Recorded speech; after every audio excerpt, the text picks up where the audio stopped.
السلام علیکم ورحمت الله وبرکاتہ. لرو بر افغانانو ته احترامات. زما ویډیو به د قطر د سولې باره کې وي چې د طالبانو او امریکایانو ترمنځ وشوه، او بل د پاکستان خوشحالېدل. د هغې نه مخکې تاسو ته ویډیو ښیم او جواب هم د طالب نه غواړم او د مجاهد نه غواړم او حق مې هم دی. دا ویډیو وګورئ، بیا سره نورې خبرې کومه چې دا څه وایي. دا حمید ګلي نوم دی، د پاکستان د آیسای مشر، مخکې اوس په دې دنیا نشته، مړ شوی دی. دا خبرې تاسې واورېدې، تاسو ته بیا ویم خبره.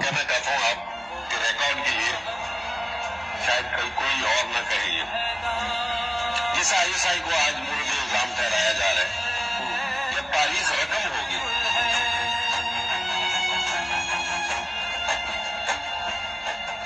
तो कहेंगे कि आईएसआई ने अमेरिका की मदद से सोवियत यूनियन को अफगानिस्तान में शिकस्त दे दी।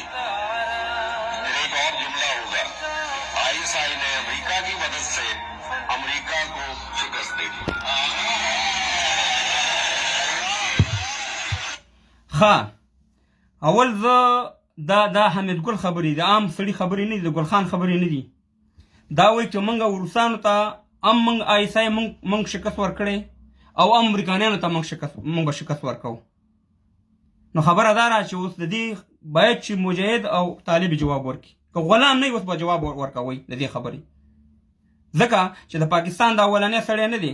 داسې ډېر جنرالان، داسې ډېر سیاستمدار وایي چې د افغانستان د جهاد چې و جعلي جهاد و. نو د دې جواب تاسې نه زه غواړم.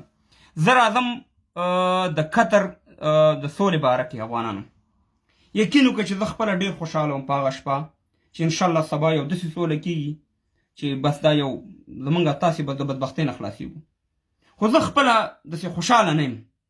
الله دې وکړي چې دا سوله زمونږ او ستاسې په پیدا ونه شي. خو دا ماته یو ډرامه ښکاري د امریکې، او دا ځکه ډرامه ده چې کله ما د سهار کې ما فیسبوک ولګو نو کاته مې چې طالبانو سره سپین بیرغونه و په ډېر ګڼ تعداد کې را روان و. زه د بیرغ یې د طالبانو خلاف نه یم، زه ته اوس ولویم چې ولې. بیا مې چې د امریکې د وزیر خارجه خبرې واورېدې، اول خبرې هغې وکړې. نو دا خبره یې وکړه چې طالبان به داعش ختموي او نور کومې ډلې چې دي په افغانستان کې به ختموي. اول دا د دې نه دا سوال وکړي د امریکایانو نه چې تاسې 50 ملکونه دلته اوسېږئ، 50 ملکونه، تاسې 50 ملکونو داعش او دا نورو ډلې ختمې نه کړي. نو طالب څه کار چې طالب دا کوي؟ دا داعش طالب خو نه دی پیدا کړی چې داعش دی خو معلوم دی چا راوستی دی. دا د جنګ یو بهانه د افغانانو دلته. دا جنګ دلته نه ختمېږي. خو موږ او تاسې ته څه پکار دي؟ موږ او تاسې باید ماغزه او دغه غوږونه خلاص کړو. موږ او تاسې باید د دې ډرامې نه ووځو او حقیقت طرف ته لاړ شو. اول دا دی چې په طالب باندې دا په کلکه غږ دی چې د ملي اردو وانې به د پټاخې ټس نه کړي، او د همدغه شان ملي اردو دا چې د طالب سره به دغه نه کړي، ځکه چې په دې پوه شو چې دا جنګ او دا لوبه چې وه موږ افغانانو لرو بر پښتنو افغانانو ته ده، باید چې یو بل ته راغاړې وځي. خبره دا ده افغانانو چې زموږ او ستاسې اصل دا نظام دی. موږ د امارات خلاف نه یو،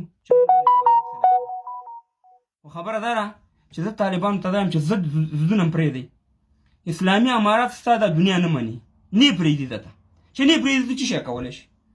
امریکا ستر قدرت دی، دا نور ستر قدرتونه دي. بس هېڅ ته د افغانستان نه دشته جوړه کړو، یو ملک دوی چې په رسمیت پېژنې پاکستان یو بل، بیا هغه طرف ته لاړ شو. ګورې زړو خبرو پسې به نه ځو.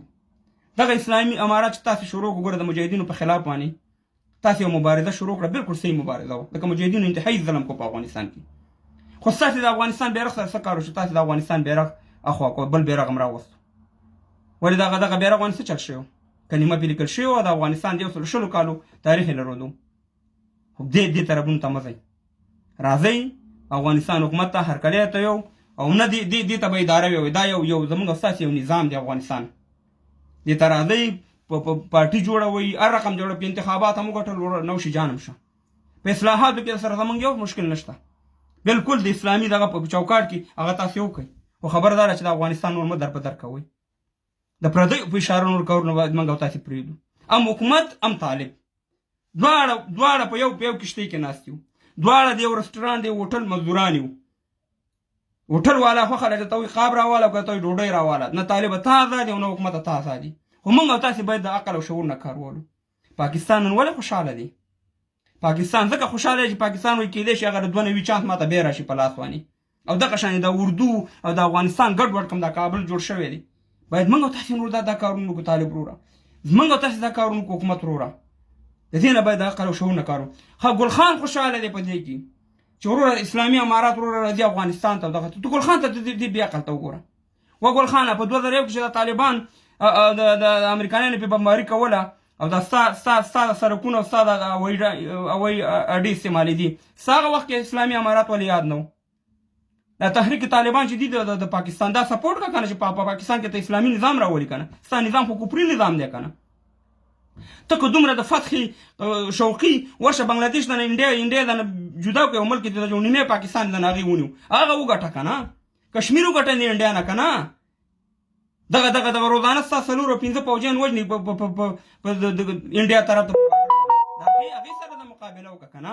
چې ته د افغانستان دغه ته خوشاله موږ چې د پی ټی ایم سپورټ کوو موږ په حق باندې کوو ځکه پی ټی ایم نه موږ په روسیانو خرڅ کړی او نه په امریکایانو خرڅ کړی دا اولې ورځې نه ورسره ولاړ یو ته خو طالبان خرڅ کړي ته په کوم شکل لا دي او ته وایې چې طالبان زنده باد تا ته شرم نه درځي ته تحریک طالبان چې دا مسلمانان نه دي راوله شرط په خپل په اسلام آباد کې کنه خبردار افغانانو ټول منافقت د پاکستان دي پاکستان زمونږ هېڅکله دوست کېدی نشي هېڅ امکانات هغې دا دغه کړې ده چې زمونږ ستاسې وطن د بدبختیو سره مخامخ کړي زمونږ ستاسې وطن یو ځنګل جوړ کړي زمونږ ستاسې وطن کې ملي اردن نه وي یو جزیره یو ځنګل وي نو دې ته هم ډېر توجه وي هم طالبانو ته ویم هم حکومت ته ویم چې د خدای په لحاظ نور د افغانانو دې دغه ته وګوري د دون نه تېر شئ موږ د هر یو ته احترام لرو دغه زموږ نظام د حکومت پسې به ځو په دې چوکاټ کې به ځان ورداخلو نور پیغورونه یو بل ته مو ورکوي چې ته غلام یې او زه غلام یم د خدای په لحاظ د دې شهیدانو په خاطر د دې کونډو یتیمانو په خاطر وانې نور د ملت په خاطر